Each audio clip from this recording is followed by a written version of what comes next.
Emergency workers in Hawaii are racing to protect a geothermal power plant near the Kilauea volcano. Slow-moving molten rock entered the site and is just a few hundred yards from the wells.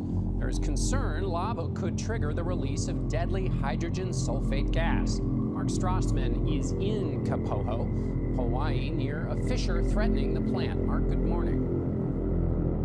Good morning. I can feel the heat, and I hope that you can hear the power from this fountain of molten rock that has created a new potential crisis here.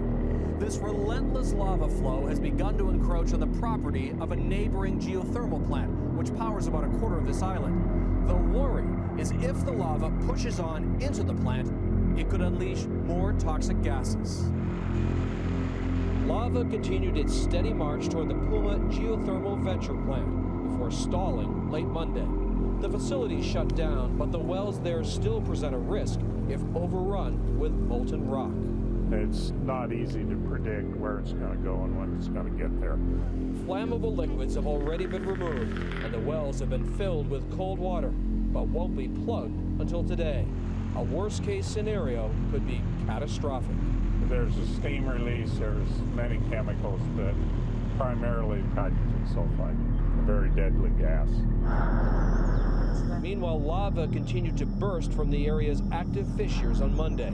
Not one, but two flows of lava now pour into the Pacific Ocean. Their 3-mile journey over land left behind lava mounds that in some cases tower 20 feet high and have shut down this highway. And right now it's peaceful and quiet here, but this could be a raging river of lava in a couple hours. Hundreds of evacuees have been forced from their homes for nearly 3 weeks now, with some families supporting each other in this makeshift relief center. Heath Dalton's house burned down last week. He's frustrated officials made him leave days earlier before he could remove any of his family's belongings. They wouldn't let anybody in. And now that there's probably 130 acres covered in lava, there's down power poles, cracks in all the roads, fissures coming everywhere. Now they're letting people in. Along with all this molten rock, this fissure keeps producing toxic gases, including sulfur dioxide. Shifting winds are a worry, so sightseers have been urged to stay away. We always carry protective masks like this one, just in case. Gail? Always good to be ready. Thank you very much, Mark Strassman from Hawaii.